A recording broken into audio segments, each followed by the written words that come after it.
Hi, I'm Joy. And I will. And together we are Primary Tenant Pod.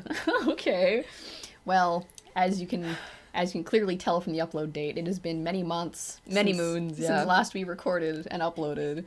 Yeah. Why was that, Joy? Well, life events. Yeah. I graduated. I moved. Yeah. Yeah. And that glorious set that we've filmed our last 2 episodes at, we were like, we finally have a desk. We have a background-ish, kind of. It was gone, like, the week after, which sucked. Yeah. So all the PWHL news that came after that ended up happening while we had nowhere to record, which was very sad. And it was all happening so quickly, we felt we couldn't record and then have it still be relevant because everything, again, there's so much news coming out. Yeah. Because we had, obviously, 4 new PWHL teams and an expansion process and then the entry draft. Yeah. And then regular signings after that. Yeah, I will say as well, I got so burned out by the expansion process in particular. I was like glued to my phone every single instance, like waiting for news to drop. I was like refreshing Twitter. I was on every social media, every website, but the thought of talking about it just made me I could not contemplate the idea. Well, we tried. We literally sat down, we actually filmed and recorded an episode,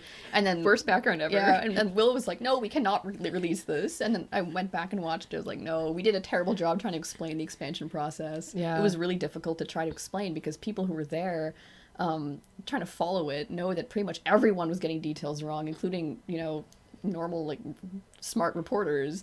Yeah. Yeah, that's the thing. I did read through, there was like the PDF and everything. I read through all the rules. I basically knew what was happening.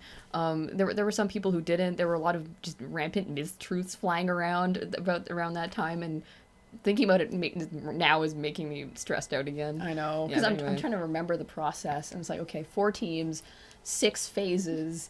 In the middle of that, you had this weird kind of 2-player expansion draft, which we'll get to that, and then we had the entry draft and the various FPOs and I remembered, like, I memorized all the information, and then now it's a couple months later. I couldn't tell you a thing about how that all happened. Yeah, well, luckily we don't have to do what we did last time, which is trying to rehash that. All we have to do now is discuss the roster we actually came out of that process with. Exactly. How did the Goldeneyes fare through the expansion process and what happened after? Exactly. And thank God we don't actually have to worry about it happening right now anymore. Yeah.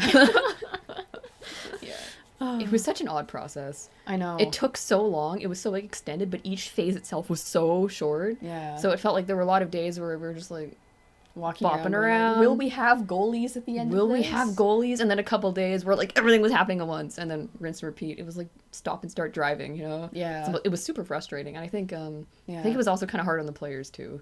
So yeah, you heard that from Jen Gardner, if I recall. Yeah, well, there's this like summer league basically playing. She's playing in it. Jen Gardner kind of went with some buddies to watch a game, and she was just hanging around after the game, and she's so generous with her time. She's so chatty. It was so lovely. But yeah, this was immediately after Maureen had been snatched, you know. Spoilers. Yeah, but before she was traded back. So it was kind of this one evening where we were like, we lost freaking Bobo and she didn't have a choice in it or whatever. Yeah, and Jen was like, yeah, it's pretty tough on the players because of like how the process was set up. It's like takes so long. So like that period of stress is way longer. And then of course in the end, like one of her teammates gets snatched who didn't want to go, which was, you know, this expansion round was kind of set up to hopefully avoid that, which I think, you know, is definitely a positive. Yeah. But yeah, so she just ended up being one of those players who wasn't able to choose. Yeah, so that was tough. Luckily, CGM saved the day. So yeah, we're gonna get there. We will get there. Indeed, we will. Yeah. So yeah, obviously, this expansion process was deeply confusing for a lot of people because a lot of people didn't seem to understand that players who were currently under contract could choose to sign with other teams. It was basically like the first phase of last year's expansion, when, you know, the phase where we got the Sophie Jakes and the Sarah Nurse and everything. Now that phase was kind of expanded to, you know, everyone. Yeah. And a lot of the teams ended up snatching, like, not snatching, but, you know, signing some of their best talent from that, which I think a lot of people weren't expecting. So you saw a lot of like top sixes across the league basically just pillaged. Exactly, except for ours. Except for ours. It was honestly amazing. Yeah. You know, starting goalies were flying around left, right, and center. Schroeder's gone. You know, Osborne is gone. Well, we kept both of our goalies. Yeah. You know, Alina Müller, you know, flies off to Hamilton. Oh, we still, you know, we protected Nurse, and then, you know, Miller's still there, and, you know, we still have all of our players left. Exactly. As It's awesome. each stage went by, we were kind of like clutching each other. Like, will the bomb go off now? Well, eventually it did. Eventually it did, yeah. But it essentially, like, long story short, Vancouver exited the expansion process. We're not talking about the entry draft yet, with some D missing, but mostly Intact. Yeah, mostly intact. Forwards mostly intact. Yeah. Actually, I don't count that like last sixth phase of the expansion process as part of the expansion process, because it's just free agency. Yeah, basically. It's just regular old free agency like you would normally have. Yeah, like technically expansion teams are getting players, but so is everyone else. Exactly, yeah. So like in that phase, where it was only the expansion teams who were, you know, taking players, although there was whatever. We're past that. The rules don't matter anymore. That was what happened. Yeah. Let's not get caught up in the freaking minutia details. And now that I'm talking about it, it's all coming back to me. I'm like, I don't want to talk about it anymore. Anyway. Don't. In that process where, you know, the players were only being able to really go to expansion teams, we only lost 2. Yeah. And that was our bottom pair of defenders, which was Sydney Bard and Nina Yop-Smith. Yeah. Those were the only players we lost in that process. I know. All of our other losses were all in free agency, which is what could happen in any other offseason. Yeah, which is honestly kind of remarkable. It's completely remarkable. Yeah. And honestly, both of the losses hit me for different reasons, you know, because Sydney Bard was the player I kind of developed this kind of irrational attachment to in like the very first game. I just kind of went like, no, her. I like her a lot. It always happens. Yeah, exactly. And I she was really nice when I met her briefly, like at the Robson Square signing. And obviously Nina Yop-Smith. Yeah. German, Canadian, you know, hometown girl. Local, yeah. Yeah. That one really hits me kind of the hardest, I think, out of all of our losses, the free agency losses included, because she was injured for the first half of the year. Yeah. Like, we didn't have her for the first half of the season. But then when she did come back, she was on the bottom pair, but I felt like there was definitely flashes. Yeah. Like, she was showing that she could be more than a bottom pair D. Definitely, yeah. Like, right now, obviously she went to Detroit. She and Bart are both in Detroit, and I think Yop-Smith could be a top 4D, and I think she probably will be a top 4D. Yeah. And I think she could really fill that. And so they're like, here now in Vancouver, there's kind of a sense of kind of almost a lost opportunity with her. Yeah. You know, like we could have had her for, you know, the entire season. Maybe it would have, you know, I think she came back around the same time that Sarah Nurse did, which kind of, you know, helped the Goldeneyes, you know, rack up those points again. Sarah Nurse's coming back was obviously really important, and people talk about that, but I think Yop-Smith coming back was also important, because that really did shore up the D. Yeah. Suddenly we had kind of a more, you know... Well, not come back. She debuted. She debuted, Yeah. exactly. Yeah. Like, she debuted. I think she proved that, yeah, she could move the puck, and she could be, you know, smart defensively. Yeah. She really helped Bart on that pair, I think. Exactly. And now Detroit gets that. Now Detroit gets them. And, yeah, I wish them all the best in Detroit. I know. It's an interesting looking blue line. And I think Yop-Smith will have a chance to shine there. I'm really excited for her for that. Yeah. Of the players who left our team to expansion teams, they went to Hamilton, Shokina. Yeah, Shokina. Obviously Detroit. Most of our players, if we're being honest. Are in because Detroit. Melissa Channel-Watkins also went to Detroit in free agency. So that's 3. Literally 3 of our 6 D last year who were like mainstays in that defensive lineup. Yeah. All in Detroit now. Yeah. And Las Vegas technically had Maureen when she was selected, in that weird phase where, you know, players didn't pick enough and then they just, you know... Yeah. Vegas didn't have enough players signed to them, so they were just allowed to steal. Yeah. And steal they did. They stole Maureen. Exactly. And then we immediately traded for her back, so... Yeah. But technically she went to Las Vegas. Was San Jose the one team we didn't lose anyone to? I believe that's true. I like that, you know? San Jose did end up with a lot of players I do really like, though. Like, Yeah. not being Goldeneyes, but players who I really enjoy. Exactly. No, I really didn't like San Jose coming in, but with who they have now, kind of a sneaky fave. Honestly, same. Yeah. But for me, it's Hamilton. I think Hamilton is, like, my favorite expansion team now. I mean, yeah, but, like, Yeah. It's with like, how they started for me in my estimation, they've crept up. They've definitely come oh, up. certainly. Yeah. Yeah. Because they didn't steal any of my players. Anyway. They've got like Likova. I feel like she has a chance to really do something like away from Montreal maybe. Yeah. She had a pretty good rookie season, but like I feel like her sophomore season could be really good. Peshova is gonna be really fun. Hopefully, fingers crossed. And I'm also so glad that Maddie Wheeler, that Schroeder isn't on Seattle anymore, which means I can like her again. I'm so sorry. the Seattle beef is real. It is real. People were doubting that. People were like, oh, I like both teams. I'm just happy to see hockey in the Pacific Northwest for women. I'm just like, no, I don't care. Hatred. Yeah, Seattle. I love the fans, the team. Deep burning hatred. Anyway, This is all obviously all in good fun. obviously all in good fun, but the hatred can be fun. Hatred can be very fun. Yeah. We hate you. Lovingly. Anyway, yeah, and obviously I don't want to dog on Seattle too much because they lost some really important players. Oh, they did, We yeah. can sit here and say, oh, our top 9 is unscathed. We have some exciting new D we want to, we're looking forward to, and obviously I think Seattle has some interesting players, to, have fun watching next season. But they did experience more losses in like the forward department. Yeah. That are really important. Hillary Knight.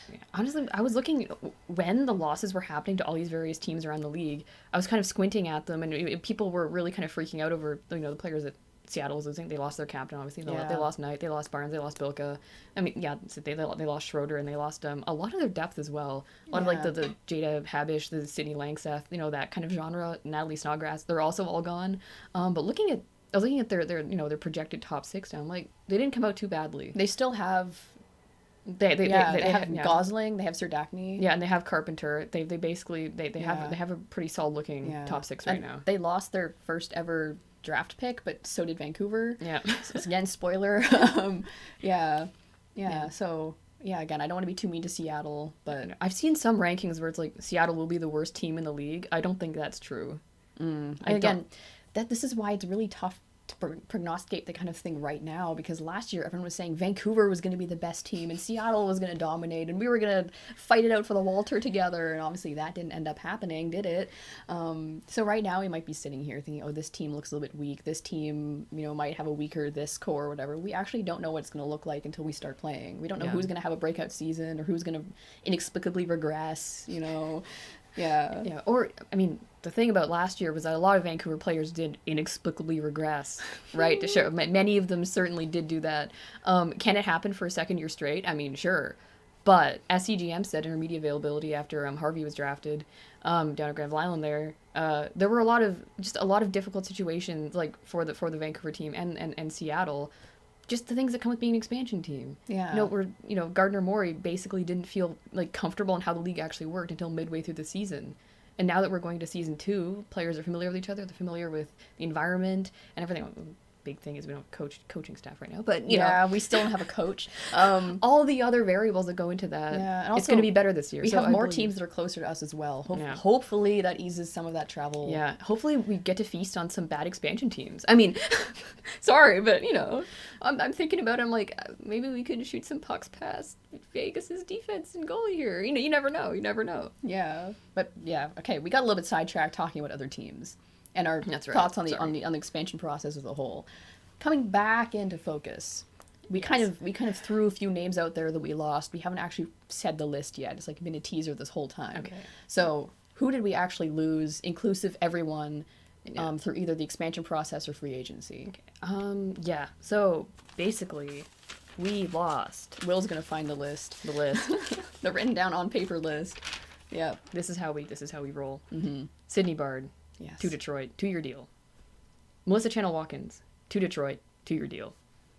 Nina Yope-Smith, to Detroit, 1-year deal. She could come back. You never know. Slow down a little bit when you're saying. Okay. Sorry.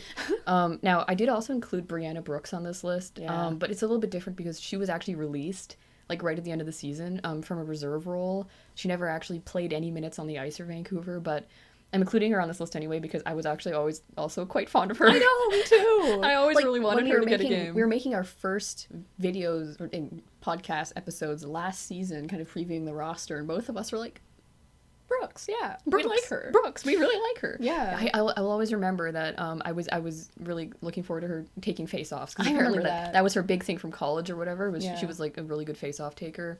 That always stuck in my brain. And now she's going to Sweden. She's going to Shaleftya. Exactly. And they're gonna love her face-offs. Hopefully, fingers crossed. We wish her all the best. Yeah.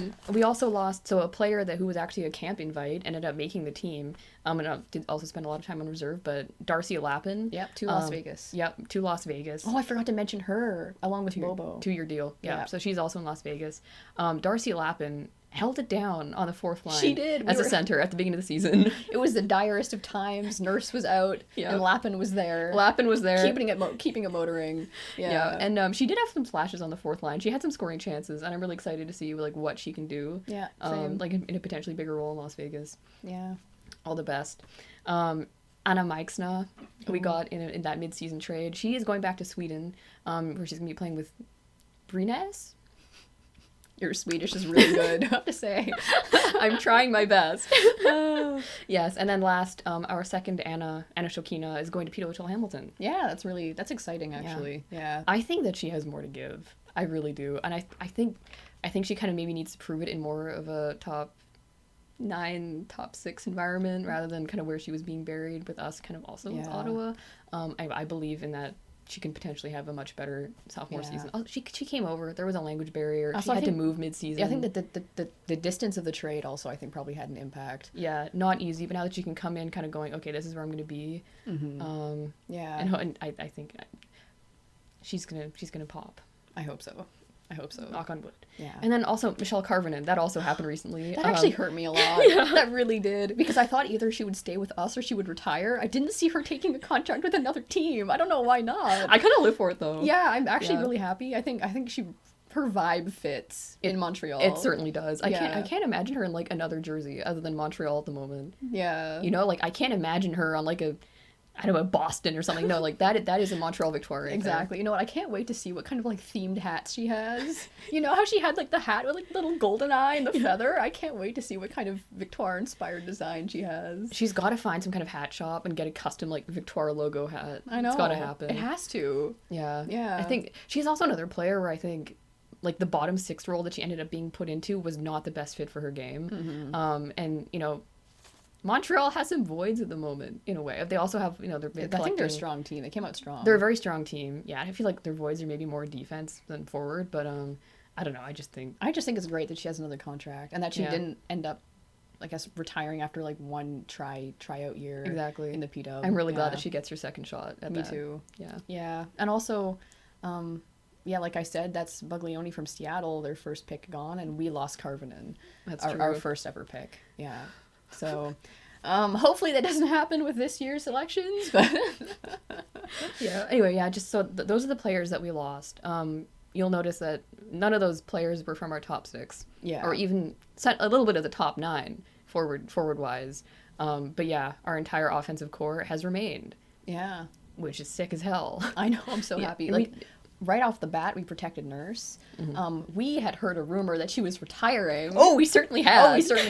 Obviously, we weren't going to spread that one around because it could have been totally wrong, and it did end up being totally wrong. Exactly, but that gave me some sleepless nights. Certainly did. I was like, we already had center problems. When Sarah Nurse was out, we didn't have any centers, man. Hannah Miller and Gabby Rosenthal holding it down, and Darcy Lappin and Anna Seghetti. Yeah. But, it was looking a little rough. If Sarah Nurse retires, what are we doing? I know. I could not believe it. I was terrified, but obviously we protected her. She signed here again. Yeah. Yeah. Obviously we also protected Sophie Jakes and Emrance Mashmeyer. Yeah. That good solid core to lock down. That first protection group did severely allay my fears. I was like, yes. You know what? The main people who I wanted to protect are now protected. I think the goalie protection was a little bit of that was the one where I was a little bit soft on. I was like, maybe we could have protected maybe a Jen Gardner or something like that. But we did end up circling around protecting her later. Exactly, yeah. So it all worked out in the end is what we're saying. Yeah. But that when we signed Sarah Nurse for that 2-year deal, I was like, we can just relax now. I know. And honestly, looking at the coming out now and seeing the names we still have Vanishova, we still have Miller, we still have Gardner, we still have Daniel, we somehow still have Boreen, we have Campbell and Mashmeyer. Yeah, McMahon as well. Yeah. It's looking not bad. I know, I'm really happy. Yeah, Jakes, obviously. Yes. One question mark, not someone we've really lost yet, or kept yet, which is Claire Thompson. Yeah. She's the huge question mark kind of circling everyone right her now. future is really uncertain. She could sign elsewhere. She could retire. I don't see her coming back to the Goldeneyes because we drafted first overall KK Harvey. Yeah. Now the question is, how do you divvy that up between the two if they... Yeah.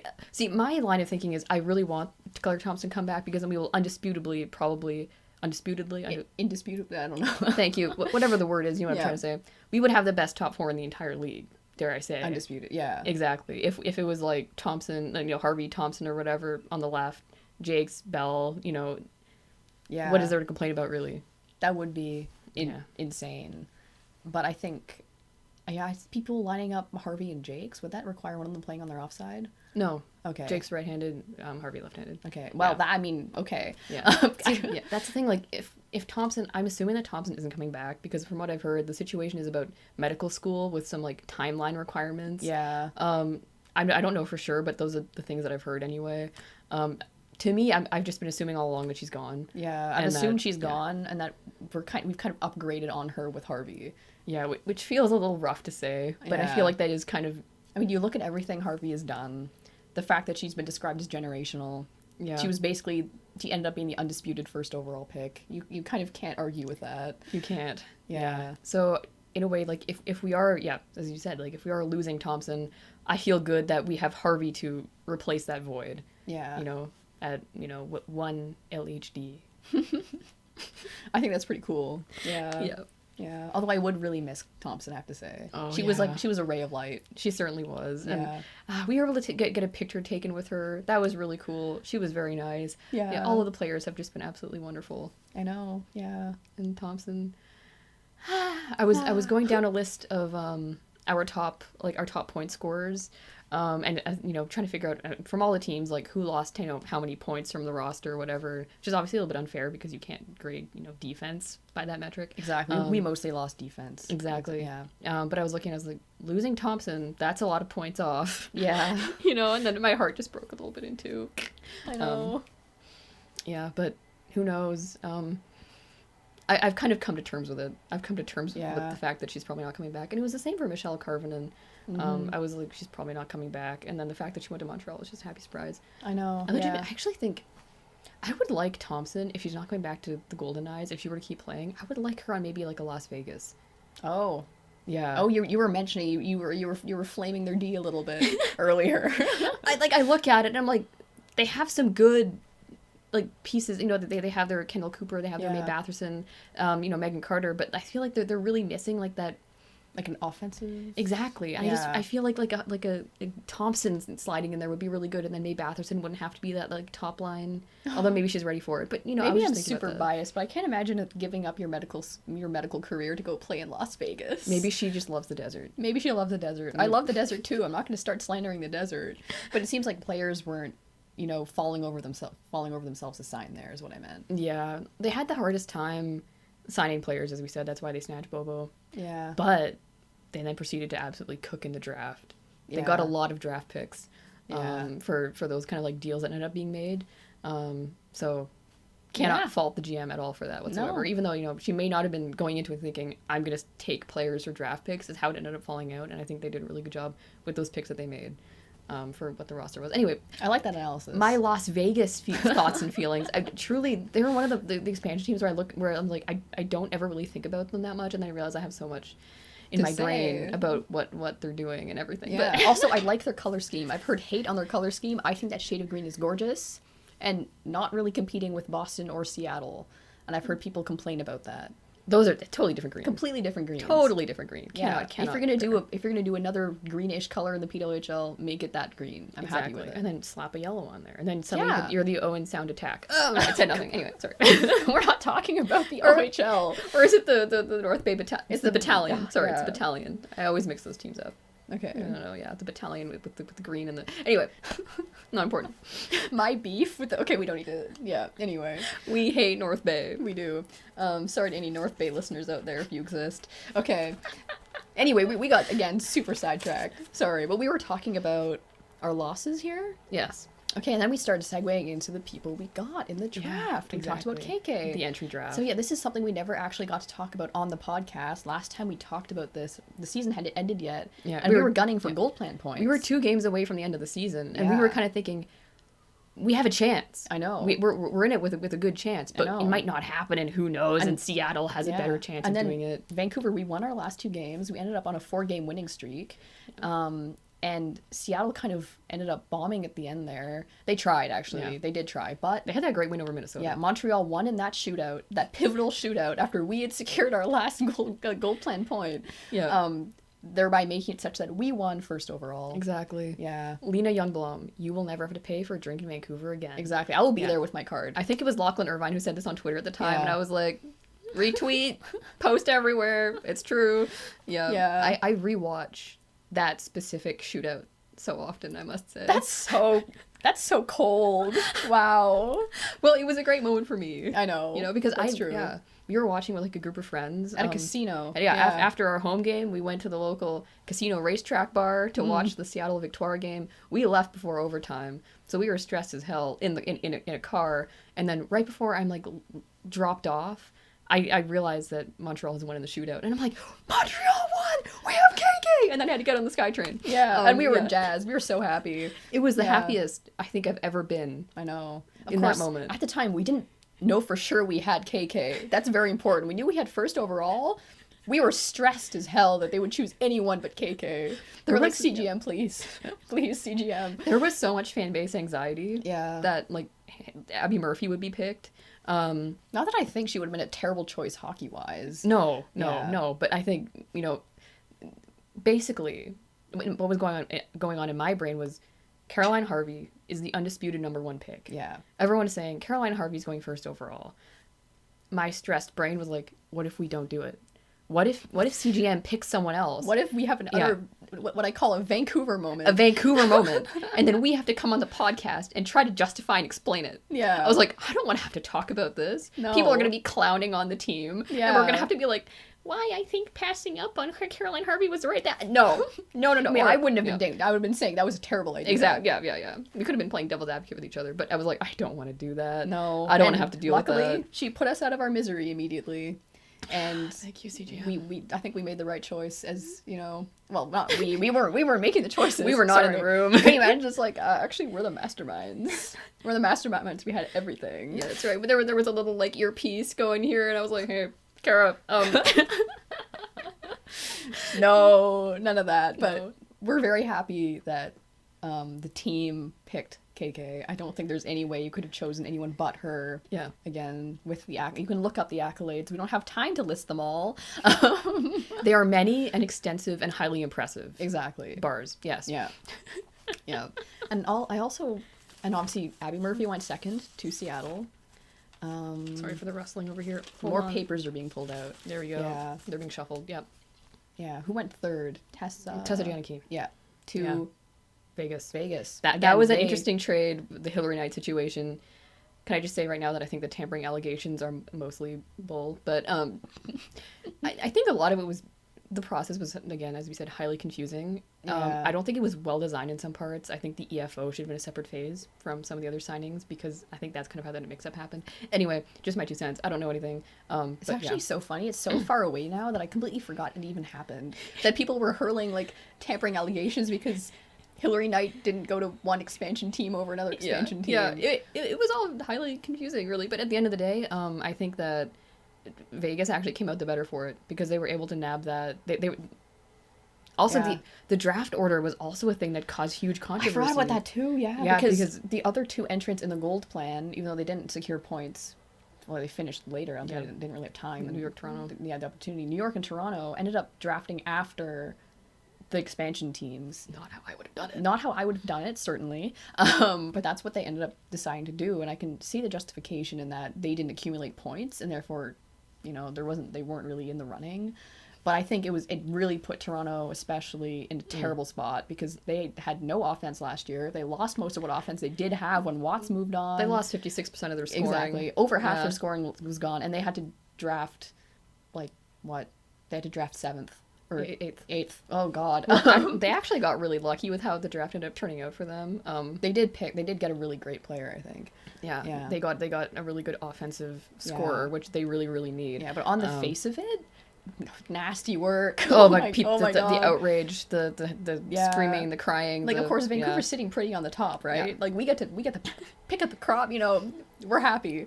But down below, it didn't look so good. No, the seeds of discontent were being sowed most heavily. Anyway, I was at Tessa Janicki. We covered Las Vegas. Yes. For Layla Edwards.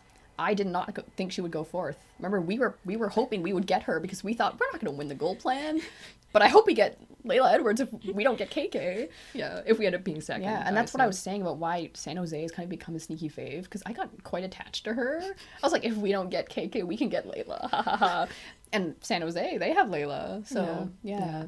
I think the way it ended up working out in that draft did make quite a bit of sense to me. It did. Caroline Harvey, number 1, and then Abby Murphy is, you know, that right wing that I think, I mean, she's basically the Hillary Knight replacement in Seattle, I guess, right? You know, like top scorer in the NCAA or whatever it was. You know, one of them. She's got edge. Yeah.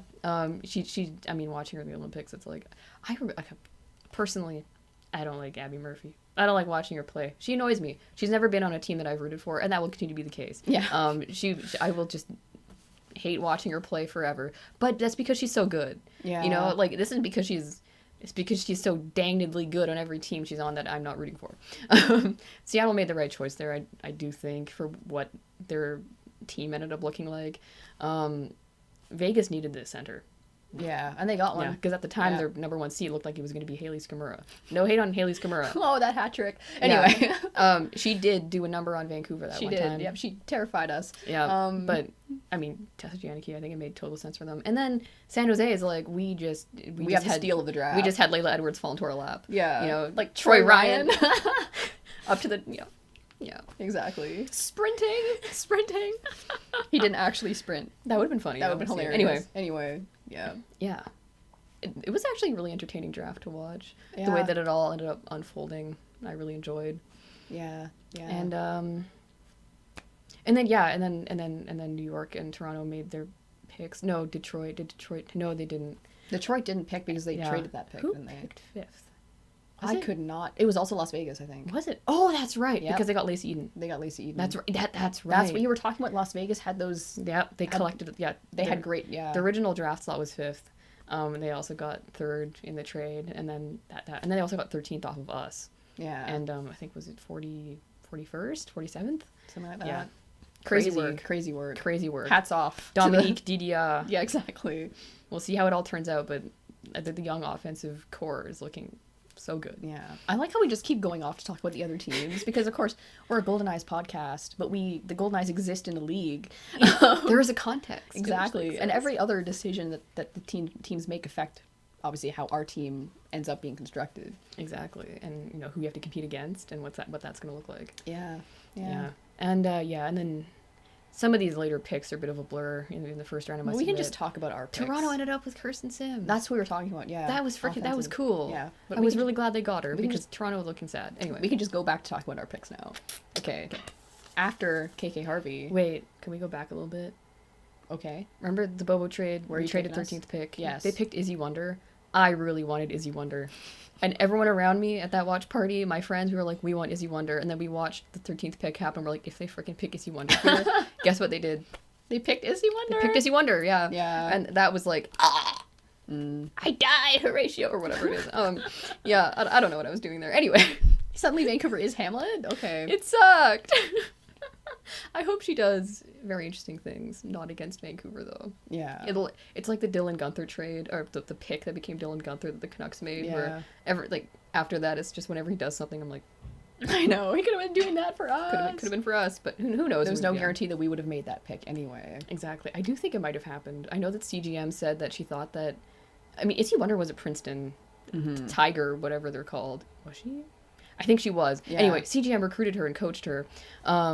And then she said that she thought there was no way that she would drop to 13th. And actually she did. That's where we would have picked. I do think that if she'd fallen, CGM might have picked her. I think you're right. I think she may have been... I can't begin to, actually try to untease the specific decisions that go into why you trade what pick and blah, blah, but... Yeah. Yeah. Anyway, she's in Las Vegas now. And we ended up picking 17th. We picked Tia Johansson. Exactly. Sorry, we experienced a bit of a setup malfunction, but we're back. Crash. Hopefully the angle isn't, too different. We're at you from like 2 degrees slightly off kilter. Yeah. But where we were talking about Tia Johansson. That's right. Yeah. So we picked her 17th overall. She's a left winger. From Sweden, Wanger. obviously. Okay. Yeah. She's a left winger from Sweden. She started off her career there like in the SDHL for HV71. There's a Swedish name for that team. I can't pronounce it. I'm just saying it the English way. The So English I can't torture you. letters. again with No, you can't. Damn. Anyway, but then she moved to the NCAA. She played for Mercyhurst for 3 seasons, and then she moved to UMD, University of Minnesota Duluth, where she was second in team scoring after Caitlin Kramer this year.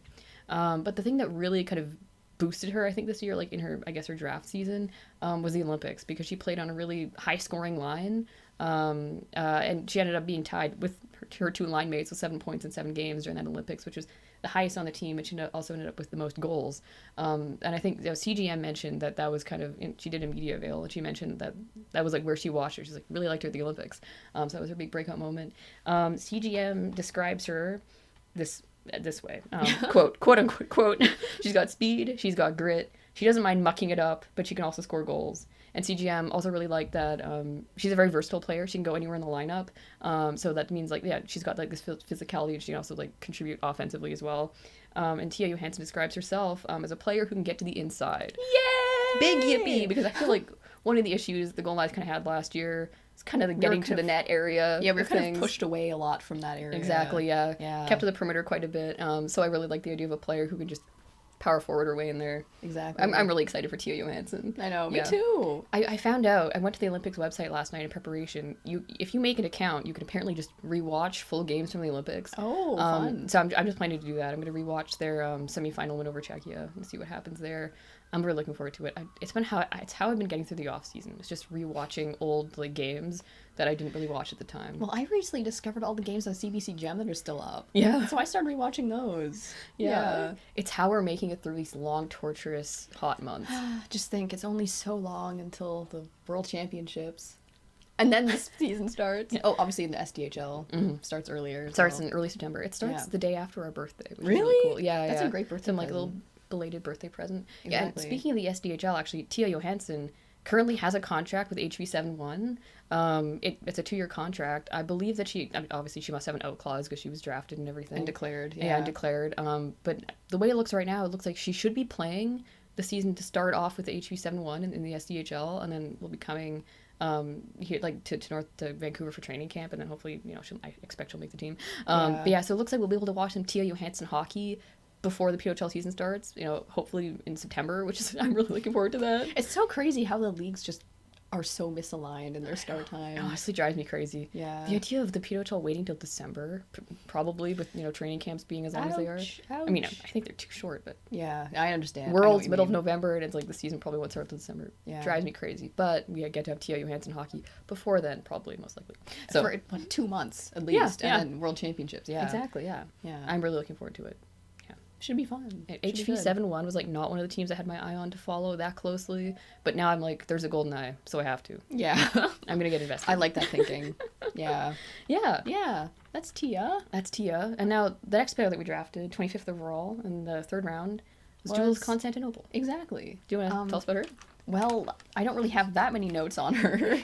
But yeah, I think I'm really excited that we picked her. CGM seemed really excited that she was available at that slot, and yeah, she's moves the puck, physical, mucking it up too. She's that's her favorite phrase. I think CGM. Yeah. I think every single player that we ever draft should be able to muck it up, according to CGM. I like that too. Yeah. Yeah. And she might also be the first Latina in the league. That's right. Yeah. Yeah. That people were talking about this, and then turns out there was an Instagram comment somewhere that says she has Puerto Rican heritage, which is cool. She might be the first one in the league.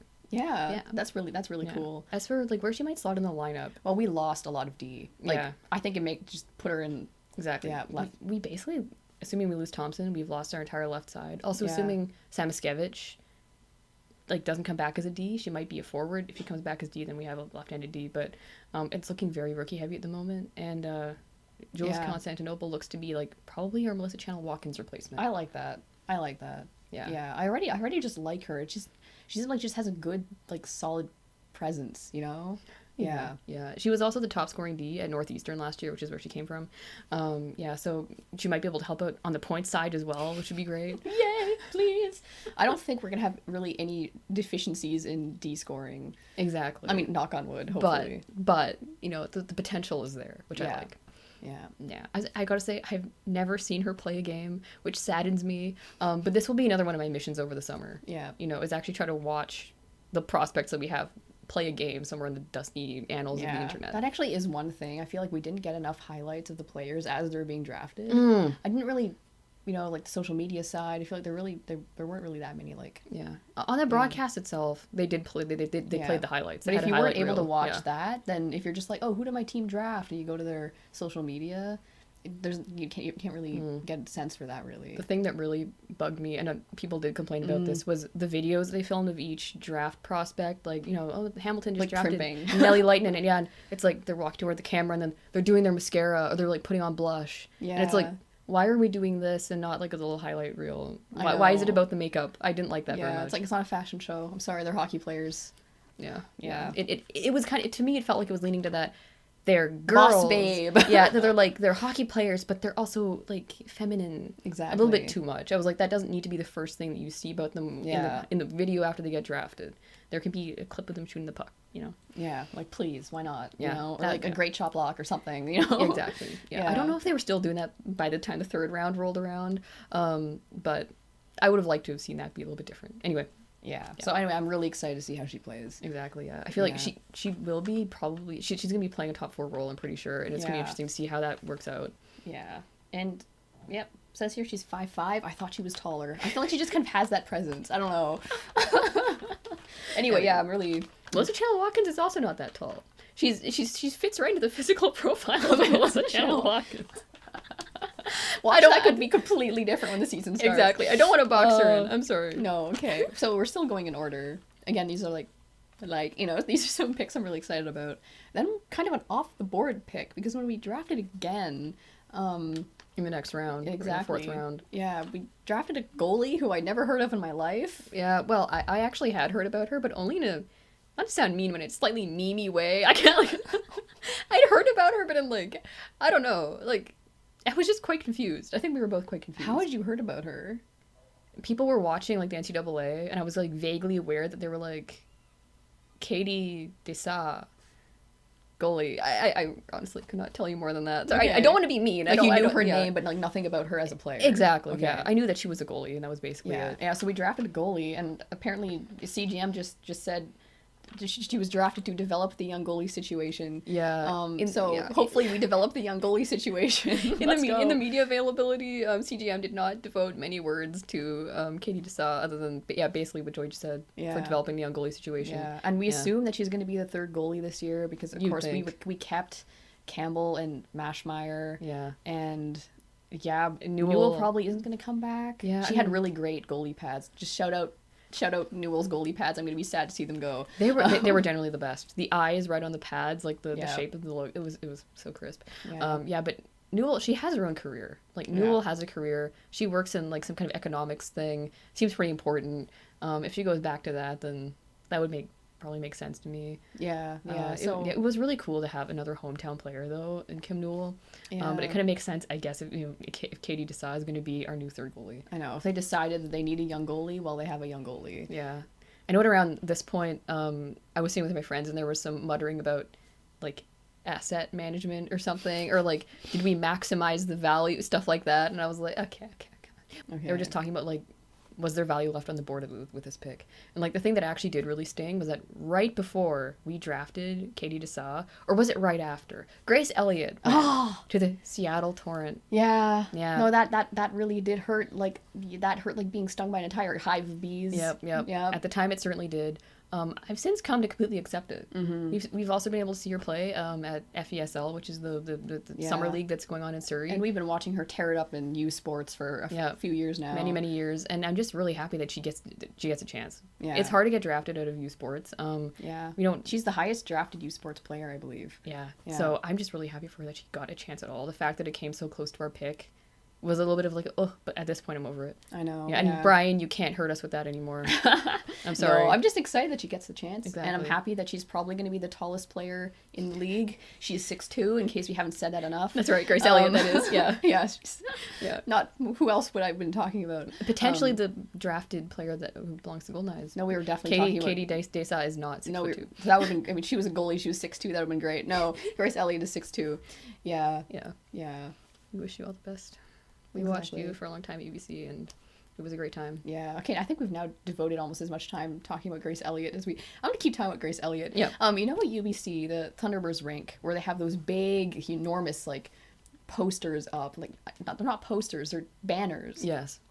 And they're huge with like the various faces of famous athletes who went off and like did great things. Yeah. Well, I want her on one of those one day. It's gotta happen. They have random dudes playing basketball in the 1970s who never made it anywhere. They can have Grace Elliott. They gotta have Grace Elliott. Yeah. We're gonna write to the Thunderbird Arena and the UBC sports people and be like, Rylan McKinnon, Grace Elliott, little banner. Exactly. Make it happen. Yeah. Yeah, Shamrock Bassy someday. Yeah.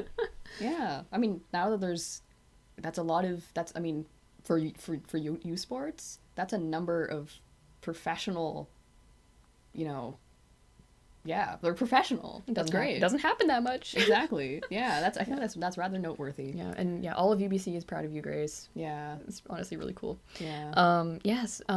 Then after the Katie Desa pick and the Grace Elliott pick that belonged to us, we drafted again in the 6th round because our 5th round pick belonged to Las Vegas. They picked someone named Kendall Buttsy? Butze? I have no idea what to say about her, to be honest. No, but I hope she does really well with Las Vegas. Exactly. Yeah, again, it's those players who were picked with the picks that we would have had. Yeah, it's like, oh, I hope you have a good time. Yeah, there is a connection there. Like, I hope you succeed. Also, does that mean that Las Vegas now has 2 Kendalls spelled the same? Yes. That's actually kind of cool. I like that. Kendall squared. All they need now is Coin Schofield to join them in free agency. Who knows if that'll happen? They'll be Kendall cubed. That could be a really good, bargaining tactic to be like, you can become the third, we can become the trio. That's right. Yeah, we had the Annas, they can have the Kendalls. That's right. Yeah. We've been talking about Las Vegas so much. I know. It's why? Because they're so relevant to what happened to us. Exactly. Yeah. We made those trades and they yanked Bobo from us. And we still respect them so deeply. Yeah, we do. Anyway, moving on finally from Katie Desa that whole round. So then the 5th round didn't have a pick. And then the 6th round, we picked Ashley Messier. Who is she's a right-handed defender. Exactly. It's actually really funny. Right now, Vancouver has a relative surfeit of right-handed defenders. We got quite a few. Same last year, actually. Or, like, Sydney Bard and Yope Smith last year, both right-handed D. So Yope Smith ended up playing on the left, someone's going to have to move over. Exactly, yeah. Someone's going to be moving over to play on the left. I feel like this is... You always hear about, like, the shortage of right-handed D. But we're just overflowing. We just got so many. Yeah. Every year, we got more. It's kind of hilarious. I know. Unless, I don't know, trade, asset management. Sorry. Not to sound like your friends at the watch party here. Anyway. Yeah. But, CGM. And she was also from Minnesota Duluth, Ashley Messier. That's right. After 4 years at Cornell. Yeah. CGM sounded so excited to talk about drafting Ashley Messier. Like, she said she couldn't believe that she was still, like, on the board. Like, she was waiting for the whole 5th and 6th rounds going like, oh god, no one draft her. And then no one drafted her. She actually wasn't ranked on many platforms that I saw. Like, some of the knowledgeable people who I saw talking about the draft were kind of surprised that she went. But CGM, was like, we want her so bad. And she was really surprised that no one picked her. And then she said it was like Troy Ryan running up to the podium for Layla Edwards. She was like running up to the podium in the 6th round for Ashley Messier. That's great. Also, she is related to Mark Messier. Distantly related. And we're not making this a problem for her. Yes, and not making Vancouver's beef with that guy she's distantly related to her problem. No, do not blame she's her her own Messier. For the sins of men. Exactly. Okay, she's her own Messier. Yeah. As you said. Yeah. As you said, I stole that from you. Yeah, that's right. So I said it again. Anyway, yeah. Leave her alone. She stands on her own Messier merits. Exactly. Yeah, and hopefully we'll make less of a mess. Exactly. Okay, I'll stop now. Actually, Mark Messier has a bad reputation in Vancouver. Ashley Messier, on her elite prospects, there's like these little like player profile like tabs where you can there's like attributes like maybe like puck moving defender, like sniper, stuff like that. Well, one of her tags is glue gal. I love that. Which is, I've never seen that before. It's so adorable. And you can like hover over and it tells you what it means. And it's like, a wonderful person who you like to have in the locker room. And I'm like, this sounds really great. This is the Messier in Vancouver that we need. Exactly. Counterbalancing, finally. Exactly, yeah. Yeah. Yeah, so to me, she feels like, kind of like that Sydney Bart. She's probably going to be on our bottom pair somewhere. The Diop Smith, the Sydney Bart kind of replacement. Yeah. Yeah, and yeah, CGM was so excited to pick her. I'm now excited. It's infectious. I have to say, I really liked her energy when she got picked. Yeah. She just seemed so happy and like so bubbly. Like I understood the glue gal tag, you Yeah, know? yeah. And she was also at the draft, which was really Yes, cool for yes. like for not being ranked that much. She was there, and she got to be there when she was drafted, which is I great. think all of our picks were at the draft. Yeah, Yeah. Which Which is is exciting. Yeah, yeah. they all got their moment with the little rubber ducks. that was so cute. That was so cute. We have team culture, guys. Exactly. We The have rubber a duck hues. strong brand, organically created. Yeah, Yeah. we're the best. No, sorry. No, but yeah, those were our draft picks. Yeah. Not the only players we added, however, because we also signed some players. Exactly. Yeah, this is where like Yeah. the free agent signings from Europe started happening. We got 2 of those. Exactly. Yeah. So first off with Dominika Laskova. Yeah. Yeah. Who has been in the PWHL before. You want to give me some more information on that? Yeah, she has a pretty long history playing in North America. She's from Czechia. She's from Prague, and she played at Merrimack University. She played for the Toronto Six, and she actually ended up winning the Isabel Cup in that last year of the PHF with Teresa Vanishova, and everyone else who was on that team who I was a fan of. Yeah, so they won that league. Did not exist anymore, and she went 19th overall to Montreal in that inaugural 2023 draft. So she came in with quite a degree of pedigree. She's been like an integral part of Czechia's like international team for like national team for just years, like 10 years or more. Yeah, she's part of their core. And have you mentioned besties with Vanishova yet? Besties with Vanishova. Besties with Vanishova. I found this really, really cute article from 2024 right after the draft when actually they were both drafted to Montreal. And then, of course, Vanishova got traded shortly thereafter to the Ottawa Charge. But that time when, the season hadn't quite started yet, and they were both just like, we are best friends. We've known each other since we were 12. They've lived together many different, places over the years. And Dominika Laskova had this adorable quote where she was like, what was it again? Take a look. Yeah, we are like wife after 20 years of living together, and I thought that was so cute. That's so cute. Yeah, they're very, very good friends. Yeah. They have a girls' hockey camp that they run together in the summer called Frozen Futures. They're very close, and it's really, really nice. We got to draft, or sign, a friend that, of Teresa Ranishova's. I know. I wonder if she was kind of like, hey, psst, come here. That's what I was wondering too. Yeah. I was like, they have this great connection. There must have been something between the two of them. I know. And also thinking about the team and how, like, we managed to retain almost everybody. Like up front, and obviously, I wonder if there was maybe the culture's good come. Like, fingers crossed, I hope so. Yeah, that would be amazing. I hope it's a good environment, Yeah. and that she felt like she could build something in Vancouver. Obviously, yeah, the big thing with Laskova that's kind of dominated her PWHL story is this horrible ACL injury that she got. She played 7 games in her first season, blew out her knee, really long, quite an arduous recovery. I think it lasted more than a year. She ended up coming back the next season. She only played 5 games that season. She was kind of in and out of the lineup. It just wasn't looking great for her. She went back to Sweden last year. She played for SDE. She had 20 points in 30-odd games, which good. Yeah. Also, we best didn't mention, analysis ever. We didn't mention, did we say she's a defender? Oh, yeah. Right-handed defender. Yeah, exactly. She's one of our surfeit of right-handed defenders. I just want to make sure that we contextualize the point production. Yeah, exactly. And our friend Casey, friend of the pod Casey, who was on to talk about the Olympics in one of our previous episodes, talked to them about Laskova, and Casey says that she's like a very offensively minded player in like SDE's system, where they kind of use that really offensive like minded defender a lot, but probably she will not be fulfilling that role with the Goldeneyes, so she's going to definitely kind of have to rein that in a little bit more. But, like, she is, like, an offensive producer at heart. Yeah, and obviously we were saying, like, we have these offensive defenders who can score already. People have to fill out different roles. But I'm saying, if everyone can score, that's not a bad thing. No, it's certainly not. You can muck it up and score, Exactly. Yeah. Yeah, so that's kind of like, the kind of the overview of Dominika Laskova. Yeah. I'm really excited to see her back Me because, too. she did have such a horrible kind of interruption to her time in the PWHL, and I really hope that it's successful for her this time. Obviously, not just for the team's sake, but for her sake as well. I know. I really want her to have a successful season again. The fact that she can do it with her bestie is just all the better. I know. That's beautiful. I love it. It's just it warms my heart. Yeah, the wives are back together. Anyway, and our most Benishova has a husband, by the way. Anyway, platonic.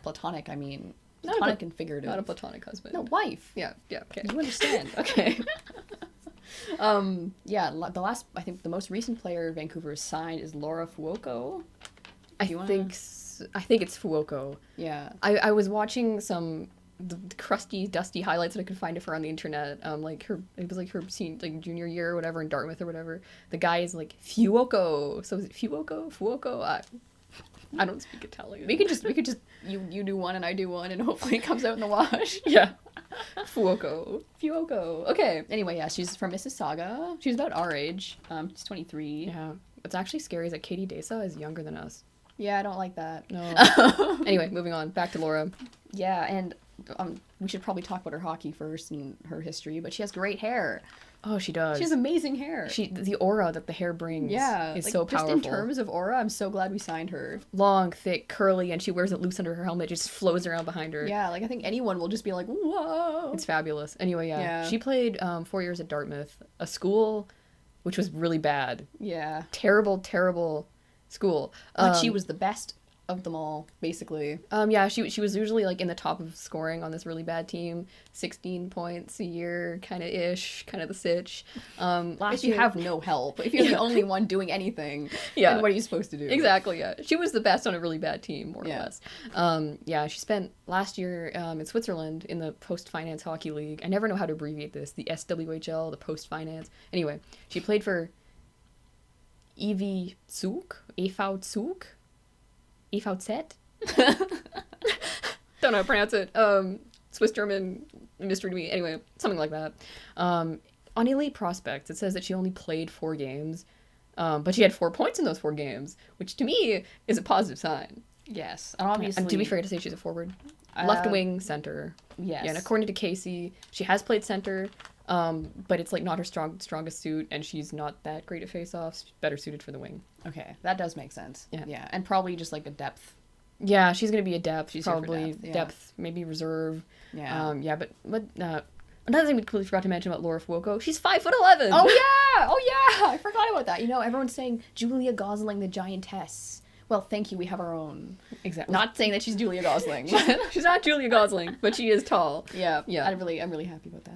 Exactly. Yeah. And I think CGM kind of talked about in her veil, kind of filling out, with the role players, the players who are going to have character, who are going to kind of know that they're not going to be the ones who are going to score a bunch of goals, but the ones who can kind of play responsibly and play physically and play hard. Yeah. And it seems like she's been kind of like targeting these players. Yeah. Because you were saying last year that you said that she felt that there weren't enough role players or players who were suited for that. Is that not quite what she meant? Well, it was so there was this Chalk Talk event. I don't know if we've talked about this before, but there was a Chalk Talk event where the GM gave basically a talk about how the process went of constructing the team and everything. And it was something that came about when someone asked her about the trade that happened, the Michaela Cava, Greco trade. Mike's came in and McMahon, where she basically said that, the way that the roster kind of ended up in the end was they had a lot of players who were kind of all mostly suited for that top 6 role. And then it was kind of the bottom wasn't as well constructed because of that. So like this year, it kind of seems like she's focusing more on kind of like the prototypical bottom 6 roles. Yeah. If that makes sense. And that'll be interesting to see how that works out. Because it did start clicking towards the end of last year, but who's to say that's because you had a bunch of top 6ers all over the team, or maybe in playing 5 minutes a game on the 4th line or whatever. It's something where I kind of think top 6 or bust. Like Anna Shokina might do better on a team where she might have more of an opportunity for the top 6. That's kind of one example that comes to mind. She doesn't seem like she's a skilled player, not your prototypical like 4th liner, for instance. So I feel like there might be a little more balance in that way this year. I'm kind of excited for the fear that strikes people when they see Laura Fuoco hit the ice. Yeah, exactly. No, but again, it's so much fun seeing, who we've brought in. as we, say goodbye to the departing players and all that. I made my sad little Instagram post about Cindy Bard. Oh God. Yeah, and just kind of trying to imagine what the team is going to look like when it actually hits the ice, because again, we still have until probably like late November, December before the games start up again, and we actually see what the team looks like. Exactly. So we can sit here in baking heat of July, making our prognostications and saying, oh, well, it seems like she's fit for this role. You never know. Exactly. And yeah, you never know who's going to come into camp and then like steal a spot. Yeah, like it who's happened gonna be our last next, year. Katie Chan or Lappin or Yeah. You never know. Yeah. I'm excited to see what happens. Exactly. Yeah, I guess my overall thesis is I hope all of these players can do well. Please. Yeah. It's kind of funny because I feel like I almost have like residual trauma left over from last year when everyone was like, the Goldeneyes look really good. And then the Goldeneyes are not really good. Yeah. And then this year it's happening again. The cycle is repeating. People are like, Goldeneyes look really good. I'm like, please don't say that. Say we're gonna suck, Yeah, I mean, last year people were saying the Boston Fleet, they look bad. And look how that turned out. Another playoff berth, Exactly, yeah. Second in the league. See how I did that berth? Nautical. Ships. Exactly. Yeah. Anyway. Yeah, so this year, the Goldeneyes look really good. Are we going to be really good? Yeah. I hope we're going to be really good. I know. I do have trust because and belief. I feel like the players last year were beginning to figure it out. Mm-hmm. Obviously that was an undeniable string of results there towards the end. It's not like, oh, they were looking good, but they kept losing. It's like they actually won. And so hopefully that gave them a little taste, and they remember the taste after 6 months of off season or whatever, and then they can make it click again. Yeah, that is actually another one of my worries about the long off season. What happens to the chemistry after being away for so long? Well, like the good thing is that like obviously they're still able to like the FVSL. We keep talking about it, don't we? But it's fun. It's just every Wednesday, a little game out in Surrey, and hey, you get to keep playing. So yeah, but not everyone has that opportunity. Not everyone does. Yeah, but I really wish I wish Worlds were not where they are right now, and I wish the season started earlier. But what can you do? Yeah, it's just the way it is now. Yeah. Well, is there anything else you'd like to add to this episode? State of the Goldeneyes as it stands. We lost some players. We kept some players. We kept most of our players. I'm really excited about that. We added some exciting players. KK Harvey. I'm prepared to let her steal my heart. You know how it is. I can't wait for our first glimpse of her in our new jersey. I know. Because we are getting our new jerseys at some point. Yep. The logo on the front, and I might just take the plunge. Pull the plug's bad. Take the plunge. I'm gonna take the plunge. I'm gonna buy one of those things. Yeah. Maybe it'll have a player on the back. I've always wanted a Sophie Jakes jersey. God damn it. I know. You can have a Harvey. I'll have a Jakes. Okay. We'll figure it out. I'm just gonna keep rocking with my inaugural season jersey because those things are really expensive, and I kind of want the cachet of everyone knowing that I've been here since the first year. That's right. Founding season ticket holder. Yeah, exactly. Yeah. I'm really looking forward to the jerseys. Looking forward to the training camps, and I'm really looking forward to Worlds. Yeah. And there's some Euro hockey tour stops as well coming up, I think. So we're gonna see like Czechia and Switzerland and teams like that in action. Yeah. And it just seems so exciting. The new season, our second season existence, and I'm hoping with everything in me that we're good. Yeah. Please. Yeah. One objective that I have for the team: be better on the road. Yes. Win some games on the road. If they can win a couple games on the road to start off, I'll let myself feel good about the team. Okay. Yeah. Well, we have a really long time to keep worrying about that. Oh, we certainly do. I know, but I think right now, again, like I said, heat of July, I'm feeling pretty good. I'm not gonna let myself feel bad until it all starts falling apart. That's what I want to. Blind optimism going into every single season. Exactly. Yeah. I'm a fan. This is a fan podcast. I love blind optimism. Exactly. I will overrate our players until they've proven me that they're bad, which will never happen. Exactly. Yeah. That's one of my favorite things about being a fan is you're always just so attached to your own little players. I was going to say own little guys, but yeah. Yeah, then other fans of other teams are like, why do you like Katie Chan so much? And it's like, because she's the best. That's our Katie Chan. That's our Katie Chan. Yeah, and your Mia Biotti is dust. you know what I mean? It's fun. Yeah. Yeah. Anyway, I've been watching SDHL playoffs from last year to try to quench the hockey thirst. Mm-hmm. What have you been doing? I've mostly just been looking forward to FESL games again. I've had to miss more than I've watched, but yeah. Hopefully we get to see Jen Gunner play again on Wednesday. Hopefully. Fingers crossed. Yeah. Right. Thank you, everyone, for watching another one of our episodes. Sorry for the unexplained absence. We're back now. We might be gone again for another few months because nothing's happening, let's be real. But I guess the big question now is, who's our coach going to be? Exactly. It's got to happen at some point. There are some unanswered questions. We just don't have a coach. We don't have a logo jersey yet. Yep. We still don't have a decision on Claire Thompson. And when and if those things get resolved, we'll be back. Exactly. Yeah. Maybe with a fun episode in there as well, where we get silly, but that remains to be seen. Anyway, thank you so much for tuning in the, again, middle of the off season. Yes, and we hope you can forgive our absence. And shall we hit the fans with one last Let's Go Goldeneyes? Let's Go Goldeneyes? No, not, sorry, our Goldeneyes theme song. Okay, You know what I mean? Yeah. Okay. Vancouver Goldeneyes. Vancouver Goldeneyes. Vancouver Goldeneyes. Hell yeah. Hell yeah. That was pretty good, even though we came in early on that. Sorry. Yeah. I love you, my team. I love you, my team. Oh, that hurts that she's gone. That will live on forever. Exactly. Oh, the legacy. I love you, my team. I love you, my team.